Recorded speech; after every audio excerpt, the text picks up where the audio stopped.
Ladies and gentlemen, close your eyes, take a deep breath, and imagine this is a phone call between you and me. And as you listen, answer my questions in your mind.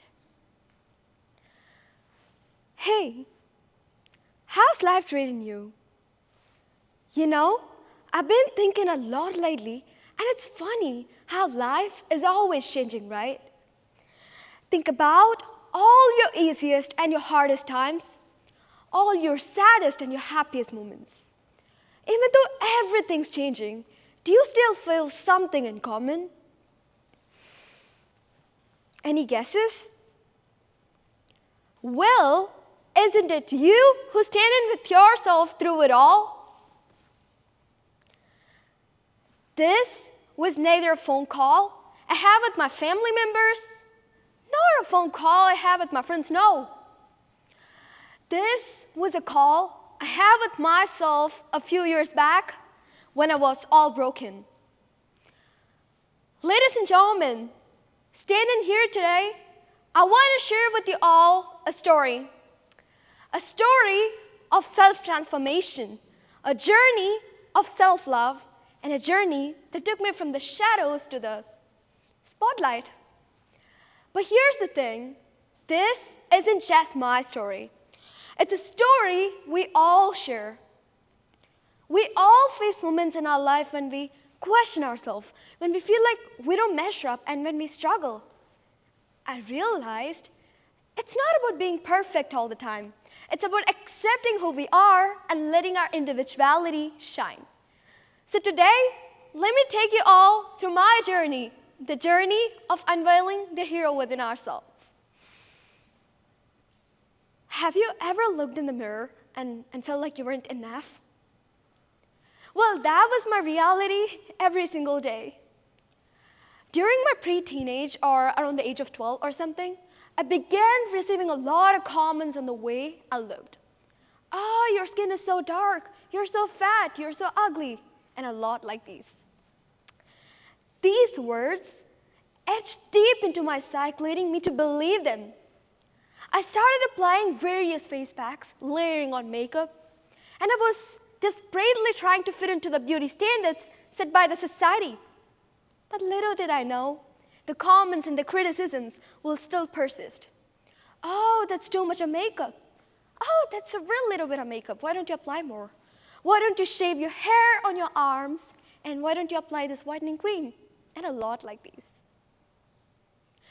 I felt empty, worthless, and ashamed of the way I looked.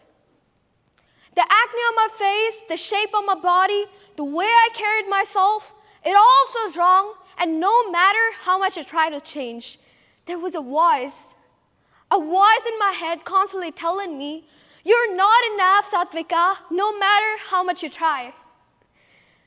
My reflection became my own enemy.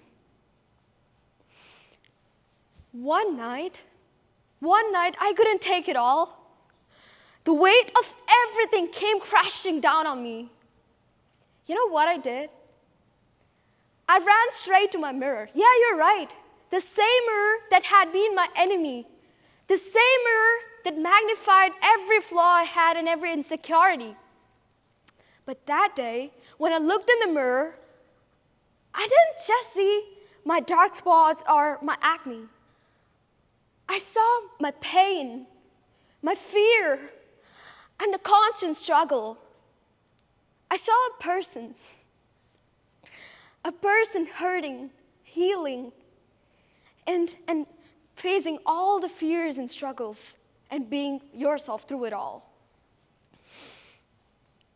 That day, I did something. That moment changed my life. I had a call with myself, a genuine, heartfelt conversation.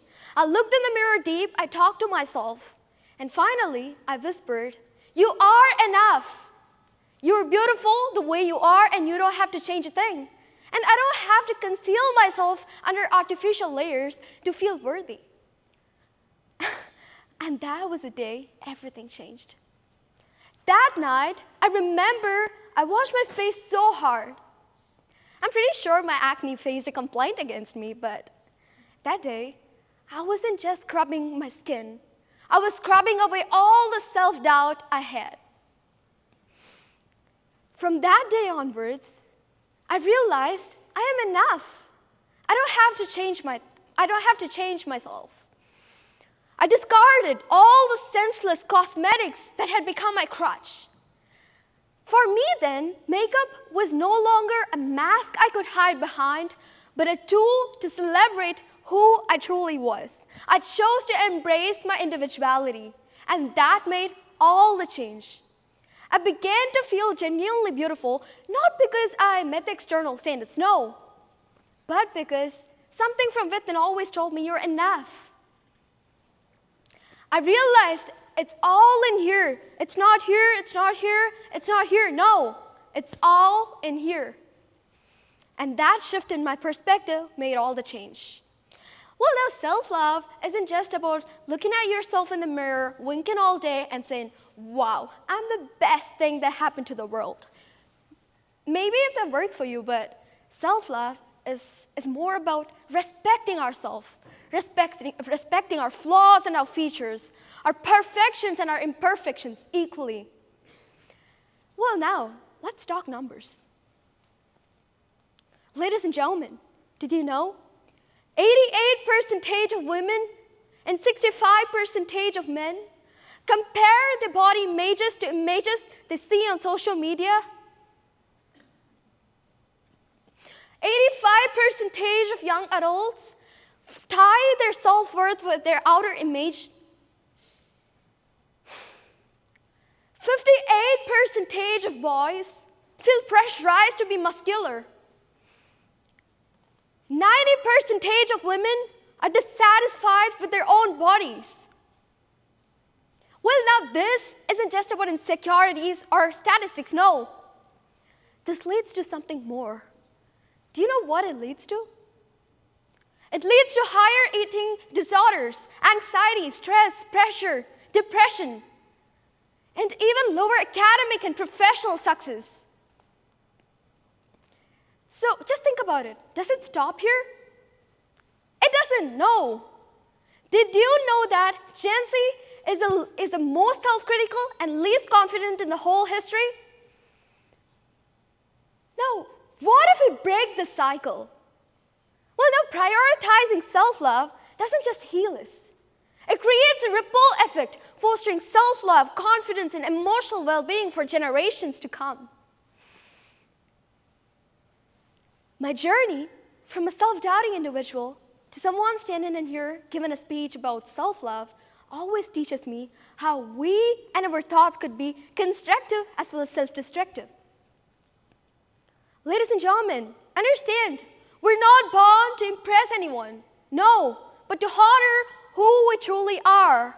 Someone can be more knowledgeable than you, smarter than you, or even more conventionally beautiful than you. But you are you, and that's what makes it special. Your individuality is your strength.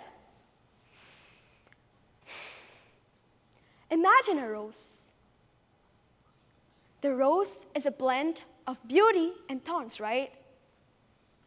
The beauty describes all the special, happy moments we have in our life. Well, the thorns in here, they describe the imperfections, the flaws, the insecurities we have in our life. Yet, it's in accepting both the beauty and the thorns that we truly learn to accept ourselves, that we truly learn to love ourselves. Think about it. If we all look the same, life would be as exciting as a plane does, right? But, you know, some of us are sweet like cupcakes. Some of us are spicy like chili flakes, while some of us, no, never mind. You know, let's just keep life as interesting when all of us are different. Remember, you are your own best friend. You are your greatest supporter. And you are the hero of your own story. You don't have to change a thing. You are you. Your individuality is your strength. Embrace your individuality. Finally, to conclude my speech, I would like to say, if you are going through what I once went through, or just feeling low, Ladies and gentlemen, close your eyes, take a deep breath, look in the mirror, initiate a conversation with yourself, and tell yourself you are enough. You don't have to change a thing. Accept and rise. Thank you.